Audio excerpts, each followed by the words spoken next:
जवाब दिया, इस घने जंगल में क्या कर रही हो? बोली हो। महाराज इला दोनों हाथ जोड़ करके बोले, महाराज आप ये क्या कह रही हो? मैं नारी नहीं, मैं तो एक देश का राजा था। इस वन में आकर के महाराज पता नहीं कौन सा कर्म बिगड़ गया जो मैं नारी बन गया। जैसे इतनी बात सुनी, महाराज बुद्ध ने जवाब दिया, मुझे पागल बना रही है। और ये गई कहां पे आई रही, छवि झटायो कारी, मेरे मन में गई समाई रे, बनाऊं घर बारी।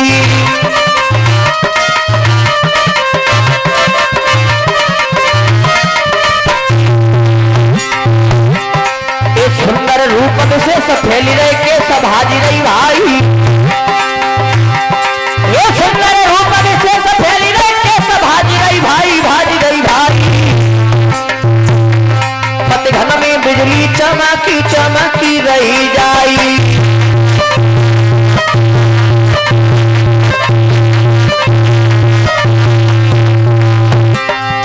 महाराज बुद्ध जैसे ही घोड़ा को रोका और जैसे इसके हाथ को पकड़ा तो समय नहीं किया।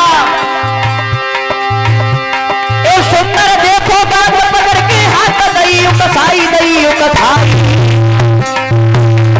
और चंद्रमा के लाल ने घोड़ा पे लई चढ़ाई।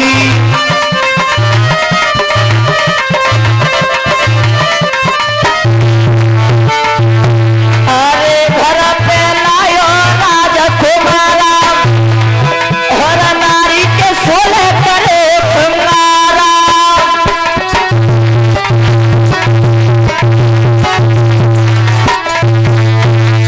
आज बुद्ध महाराज इला को लेकर के अपने साथ अपने महलों में आए और जैसे ही महाराज महलों में आए हैं महाराज बुद्ध, तो इला महाराज एक सुंदर सी नारी बन गए थे और अपनी पत्नी बना करके महाराज बुद्ध ने अपने महलों में रख लिया, 16 श्रृंगार किए।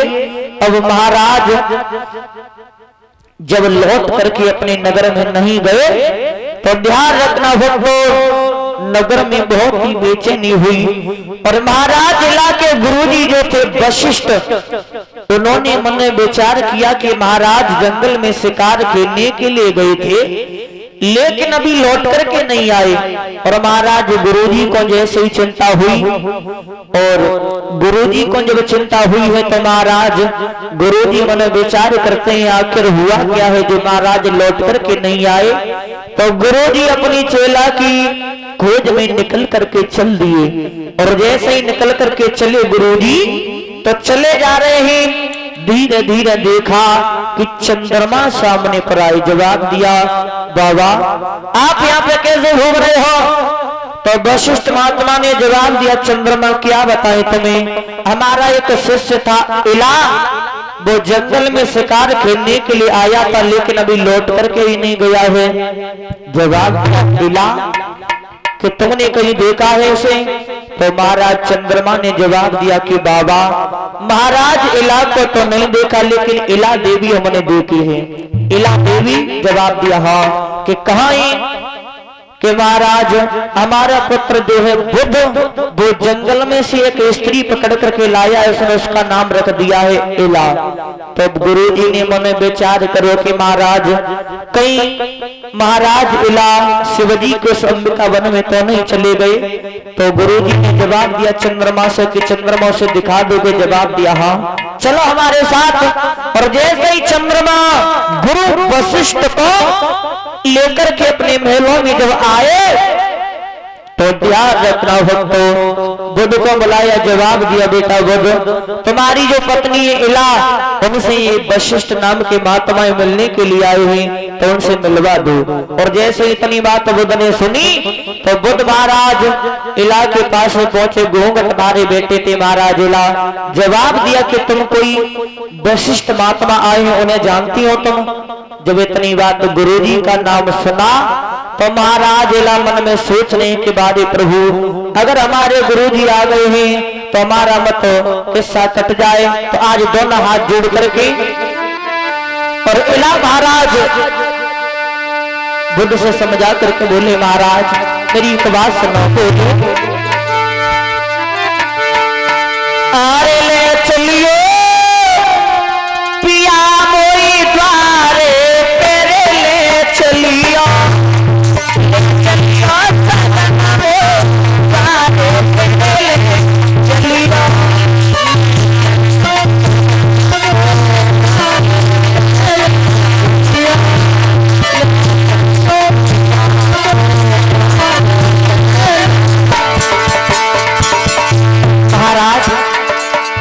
हमारी तुमसे विनती है कि हमसे अगर मिलने के लिए आए हो तो हमें ले चलो उनके पास, ले चलो, ले चलियो सजना मोए द्वारे तेरे ले चलियो।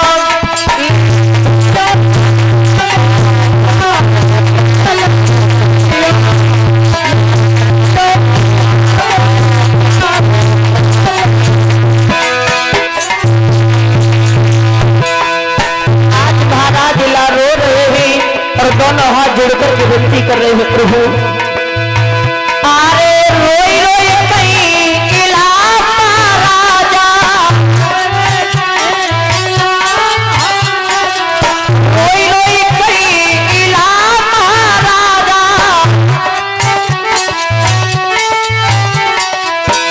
और आज दुनिया चिन्ह में लगी रही है राजा।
जब महाराज इला ने दोनों हाथ जोड़ करके बुद्ध से विनती की, जवाब दिया, महाराज अगर हम मिलने के लिए आए तो हमें ले चलो। और जैसे ही महाराज इला बाहर गुरुजी के पास आए, महाराज इला नारी बन करके बैठे, घूंघट भर रहा है। तो गुरुजी के पास में जैसे गुरुजी के परिक्रमा लगाए और परिक्रमा लगाने के बाद जैसे ही गुरुजी के पैर से जवाब दिया, कौन है, कौन है तो? और जैसे ही महाराज इतनी बात सुनी तो जवाब दिया, गुरुदेव तुम ये क्या कह रहे हो? और जैसे ही महाराज इला ने थोड़ा सा घूंघट उठाया और महाराज ने घूंघट उठाया और वशिष्ठ महात्मा ने जैसे ही महाराज इला को देखा है तो अपने माथे में हाथ मारा, जवाब दिया, राजन तुम्हारा ये क्या हो गया? उधर सारी राजधानी सोनी पड़ी है और तुम यहाँ पे नारी बन करके बैठे हो। तो महाराज इला से गुरु वशिष्ठ बोले, राजन अरे केरा पे भूपा और नागाई लाई है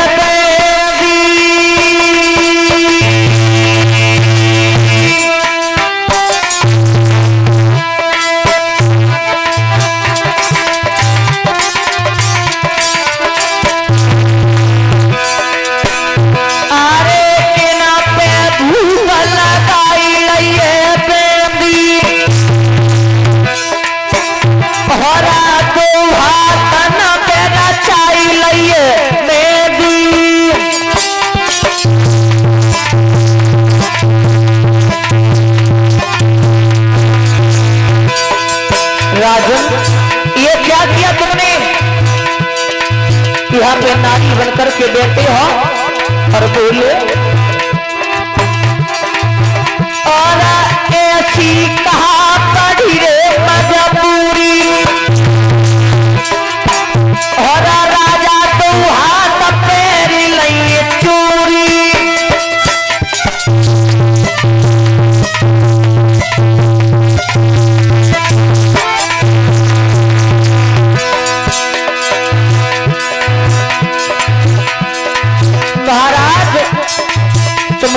नारी बनकर के बैठे हो। तो गुरुजी ने जब इतनी बात सुनी, गुरुजी से दोनों हाथ जोड़ करके महाराज बोला, एक बात बोले, अरे बाबा मेरी है रही है बहुत खुआरी, हरा बन में बनी गो नर से नारी।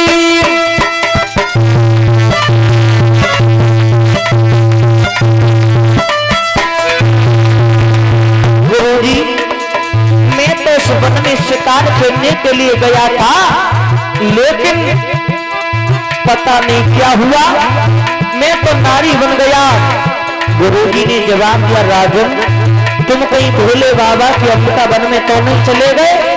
जवाब दिया गुरुजी, हाँ मैं उसी वन में गया था, वहीं तो मैं नारी बन गया।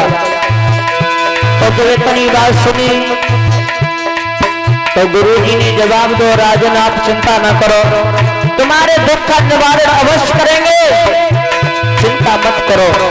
गुरुजी ने जब इतनी बात कही तो राजा दोनों हाथ जोड़ करके बोले, गुरुजी तुम मेरे दुख का निवारण करोगे वो तो सही है, लेकिन मेरी एक बात सुनो। कौन सी? अरे बाबा अनरथ बहुत भव है,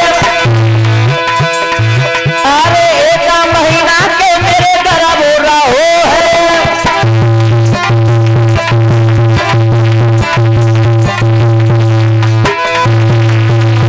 जवाब दिया गुरुजी, मैं शरीर से नारी तो हो ही, लेकिन मेरे एक महीना का गर्भ और है। जब इतनी बात गुरुजी ने सुनी, महाराज और क्या करें? तो चिंता मत करो राजा, जहां से तुम्हें ये बीमारी लगी हुई वो लेकर के चलेंगे। तो महाराज बोला तो लेकर के शिवजी के सी अंबिका वन में आए, और जैसे ही भोले बाबा के पास में आए, महाराज वशिष्ठ ने दोनों हाथ जोड़े, जवाब दिया, महाराज हमारा शिष्य है ये, तुम्हारी अंबिका वन में धोखे से चला आया था, तो ये नर से नारी हो गया है, तो आप कुछ करो। तो भोले बाबा ने तो ये कई बात कह दी कि मैंने तो पहले श्राप लगा दिया था कि जो भी नर इस वन में आएगा वो नारी हो जाएगा, मैं अब कुछ नहीं कर सकता। तो मैया पार्वती बराबर बैठी थी, जवाब दो मैया तुम्हारे पति अगर कुछ नहीं कर रहे तो तुम ही कुछ करो। तो मैया पार्वती ने महाराज से जवाब दो कि राजन मैं अपने पति की अर्धांगिनी हूँ, तो आधा काम तो कर सकती हो, तो मैया आधा ही कर दो। बोली अरे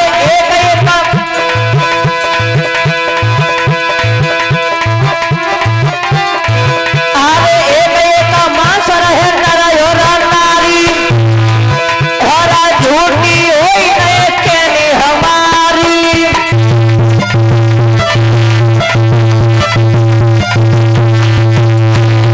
जवाब दिया, जाओ चले जाओ, एक महीना नर एक महीना नारी।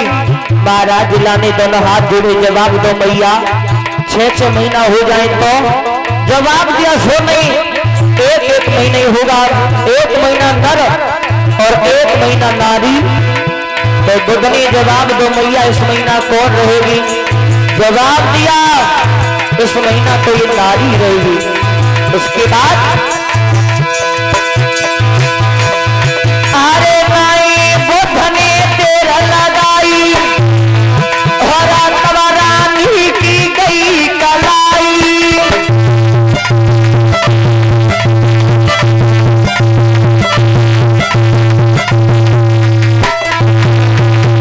आज महाराज बुध इला को लेकर के अपने महलों में चले आए, और जैसे ही महलों में आए धीरे धीरे समय बीतने के बाद जैसे ही पुत्र पैदा हुआ, उसके बाद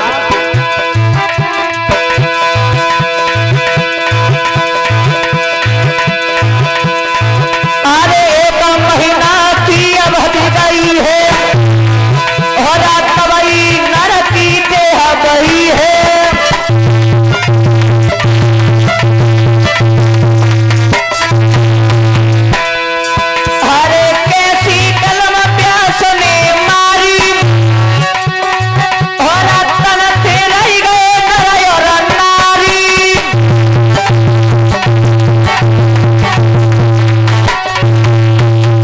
ध्यान रखना भक्तों, महाराज इलाज हुए 1 महीना नर और 1 महीना नारी जैसे ही रहे तो उन्हीं के उदर से पुत्र जो हुए उन्हीं के पुत्र थे, उसी का नाम पड़ा है पुरुरवा।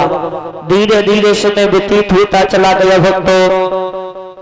इस वंश में ऐसे ऐसे राजा हुए, उन्होंने अपने धर्म के पीछे अपने शरीर को भी दांव पर लगा दिया, लेकिन कभी पीछे मुड़कर के कदम नहीं हटाया।